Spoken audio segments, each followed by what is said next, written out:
So it's not actually your fault that you have all these vices and you can't get rid of them. For example, drinking alcohol, watching porn, scrolling social media for hours, eating horrendous foods that you know are bad for you, but you just do it anyway, hanging around with the same old people that are negative and don't support the future that you want. What else? Endlessly swiping on dating apps. All these vices. By the way, in the comments, add more if I've missed any, but these are the main ones that keep young men back from reaching what they should be.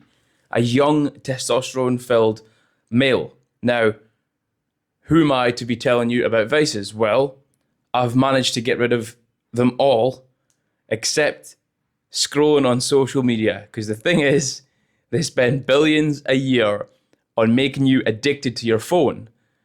So when I go to upload on Instagram, or I'm going on to network with people or DM people or post something, I sometimes get sucked in as well. They're so good at it. So there's me admitting that I'm not perfect, right? However, I'm 120 days approximately sober. I only eat single ingredient foods now, and I've recovered from an injury that I put 2 stone on when I couldn't do kickboxing because I hurt my back on an oil rig. I always used to think like, oh, I'll never be able to, those kind of injuries will never happen to me. I'm not one of those people, I don't get injured. Then I got injured. Then I was like, I don't put weight on because I'd never put weight on in my life. And I started smashing the beers and takeaways and just eating like everybody else, like we're told to eat. And it caused 2 stone in weight gain. I got all stiff and I started to get anxiety and like depressive thoughts. And I was like, what is going on here? I used to, if you've seen any of my other videos, like I used to be 70 kilos and I used to be like so light on my feet and quickly moving quickly and like that when it comes to fighting and stuff. So I'm on a journey myself back to being really fit and mobile and healthy. And I am quite healthy to be fair, but like I just put on a bit of weight. I got chubby. And now I've managed to get rid of all those vices. I'm certain I can help you do the same. Now, when it comes to things like drinking alcohol and eating shit, most people don't realize the negative compounding effects that we get from that. For example, if you drink alcohol excessively, even 1 drink per day can affect your sleep. So if you've got any like gym goals or performance goals in like studying, or you want to be a fighter or something like that, the main thing that you need to be dialing in is your sleep. Now, that's impossible to do whilst drinking alcohol because if you watch my last video, alcohol blocks you getting your REM sleep, your deep restorative sleep. You don't recover. You see, when you drink alcohol and you wake up groggy, it's because you haven't actually slept. There's different levels and layers of sleep that happen during the night, right? Humans are biologically set, our circadian rhythms are set to be sleeping at certain times, and you get the most recovery during like, I think it's like 2 a.m. and there are different cycles and you come in and out. Alcohol disrupts it completely. So then it affects your recovery and you don't recover well. Then your performance hinders. So it's like, you really got to ask yourself with these vices that have got an emotional like control over you, what's more important? And the first step always to breaking vices is changing your environment. Because if you don't do that, your body is in motion. The emotions you've got is energy in motion, okay? And I've just learned this from Dr. Joe Dispenza in his book called Becoming Supernatural. When we live in the same routine, in the same place, with the same people and the same things, your body's acting in auto mode. And if you're living with some sort of trauma and response, your body automatically has these thoughts and trauma responses.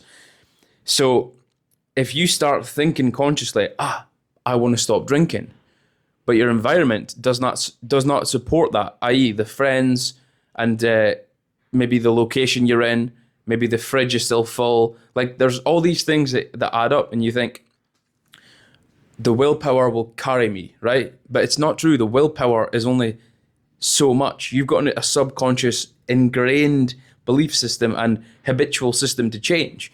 So the best way to do that is completely slice the rope and move somewhere else.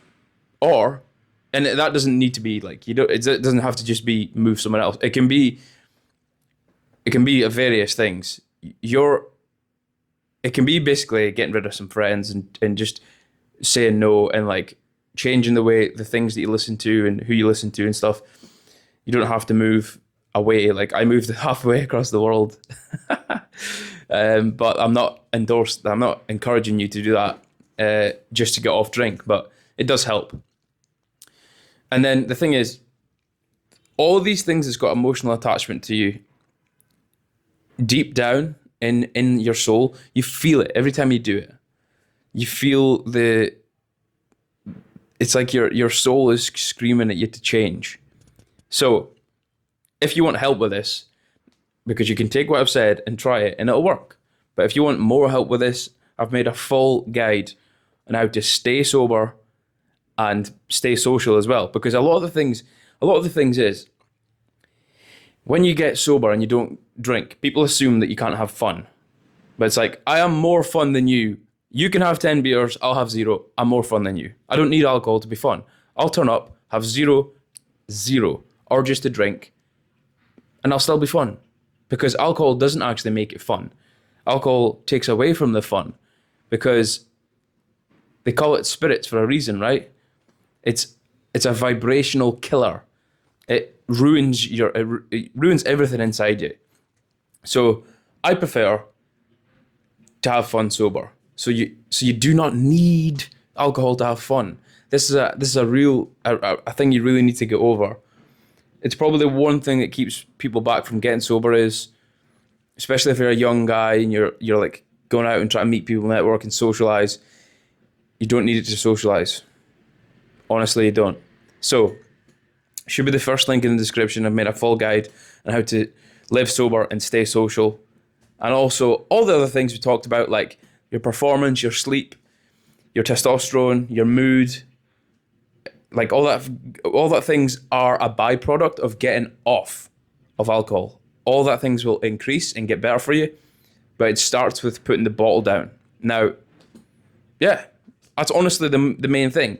You might just be looking at it and thinking, oh, he's telling me to stop drinking, I'll not get that dopamine hit. I'm like, no.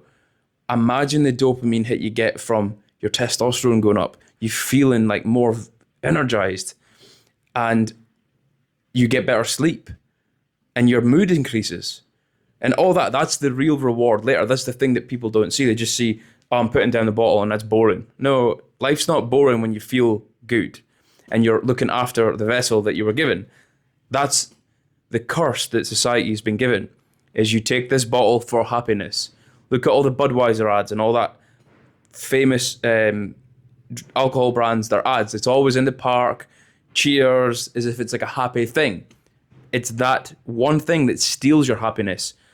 I'll never forget this quote, and this is something to end with here, right?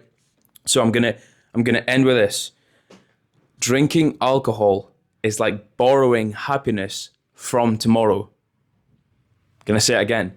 Drinking alcohol is like borrowing happiness from tomorrow. Just think about that for a second. Click the link in the description and I'll see you inside the full guide. Much love. Peace.